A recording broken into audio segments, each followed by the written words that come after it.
আমি সোনালি চলে এসেছি আপনাদের সামনে নতুন একটি রেসিপি নিয়ে। আজকে আমি আপনাদের বানিয়ে দেখাবো গন্ধরাজ চিকেন। তো আমি কিভাবে গন্ধরাজ চিকেন বানাই আপনারা প্রথম থেকে শেষ পর্যন্ত রেসিপিটি দেখতে থাকুন, আমার সাথে থাকুন। তো গন্ধরাজ চিকেনের জন্য প্রথমে আমি কড়াটা গরম করে নেব। কড়া গরম হয়ে গেছে, এবার ওতে দিয়ে দেবো সাদা তেল। আমি এই গন্ধরাজ চিকেনটা সাদা তেলেই বানাবো। তেল ভালোভাবে গরম হয়ে গেছে, এবার ওতে দিয়ে দেব সামান্য একটু হলুদ গুঁড়ো। এবারে ওতে দেব এই যে কেটে নিয়েছি আলু এইভাবে, তো এই আলুগুলি গরম তেলের মধ্যে দিয়ে দেব।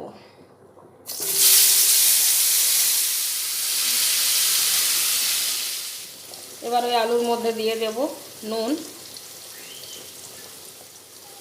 হলুদ গুঁড়ো,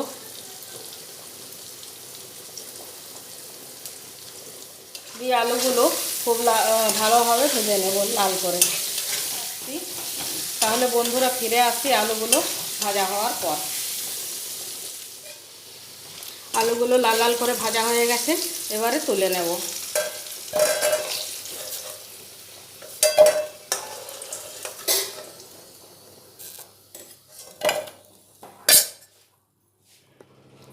ওই তেলে আরও কিছুটা সাদা তেল দিয়ে দেব, দিয়ে তেলটা ভালোভাবে গরম করে নেব। তেলটা খুব ভালোভাবে গরম হয়ে গেছে, ওতে দিয়ে দেব সামান্য চিনি, কেন এতে কালারটা ভালো আসবে। চিনিটা ভালোভাবে গলে গেছে, এবারে ওতে দিয়ে দেব একটা তেজপাতা দু টুকরো করে নিয়েছি,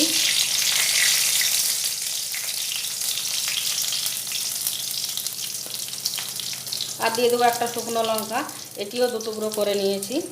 আর এর মধ্যে আছে গোটা গরম মশলা, লবঙ্গ, ছোটো এলাচ, দারুচিনি ওতে দিয়ে দেব।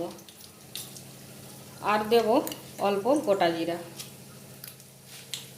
দিয়ে ফোড়নটা একটু নাড়াচাড়া করে নেব। নাড়াচাড়া করে নিয়ে ওতে দিয়ে দেব এইভাবে মিহি করে কুচনো পেঁয়াজ।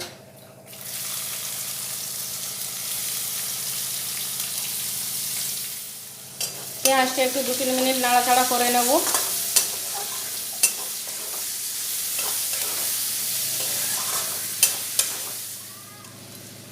পেঁয়াজটা 2 মিনিট ভালোভাবে নাড়াচাড়া করে নিয়েছি, এবারে ওতে দিয়ে দেব চিকেন খুব ভালো করে ধুয়ে পরিষ্কার করে নুন হলুদ মাখিয়ে আমি 30 মিনিট রেখে দিয়েছিলাম। এবার ওতে দিয়ে দেব, দিয়ে চিকেনগুলো একটু ভালোভাবে ভেজে নেব।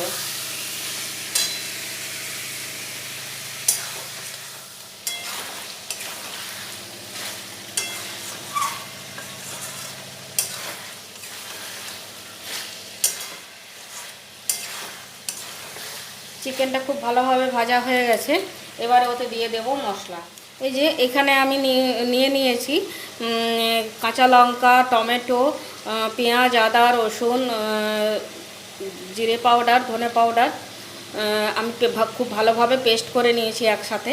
এবার ওতে দিয়ে দেব, দিয়ে খুব ভালোভাবে নাড়াচাড়া করে মিশিয়ে নেব।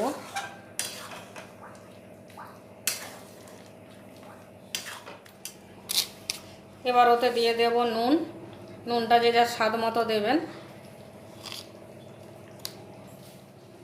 ভালো রং হওয়ার জন্য দেব কাশ্মীরি লঙ্কা পাউডার,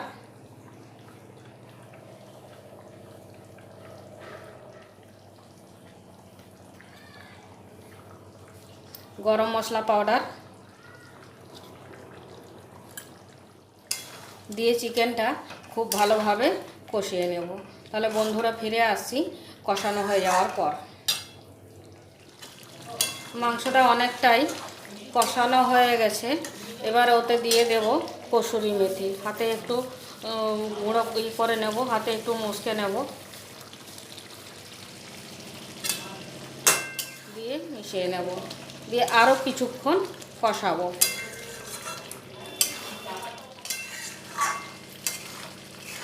দেখুন বন্ধুরা কত সুন্দর কালার এসেছে।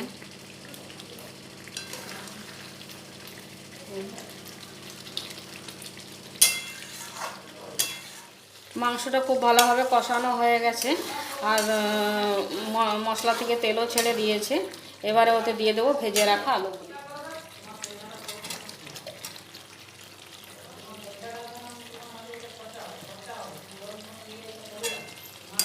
এবার আলুর সাথেও চিকেনটা একটু কষিয়ে নেব। চিকেন আলুর সাথে খুব ভালোভাবে কষানো হয়ে গেছে, এবারে জল দিয়ে দেবো।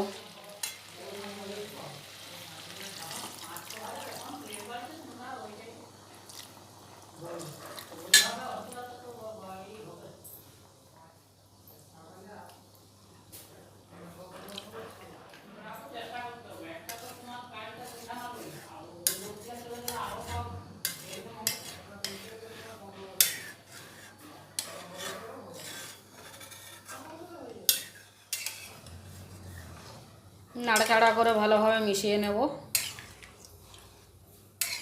তাহলে বন্ধুরা ফিরে আসছি চিকেনটা হয়ে যাওয়ার পর। চিকেনটা হয়ে গেছে বন্ধুরা, এই যে আলুগুলো ভালো মতন সিদ্ধ হয়ে গেছে।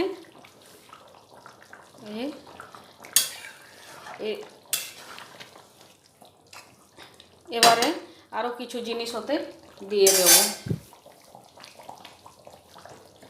যেহেতু গন্ধরাজ চিকেন, তো এর মধ্যে আমি দিয়ে দেব গন্ধরাজ লেবুর রস,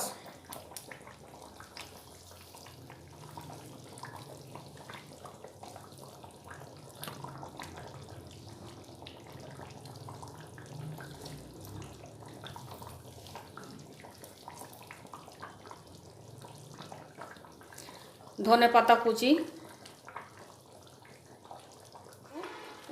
এবারে খুব ভালোভাবে নাড়াচাড়া করে মিশিয়ে নিয়ে আরও 2 মিনিট একটু রান্না করে নেব। ফিরে এসেছি 2 মিনিট পরে।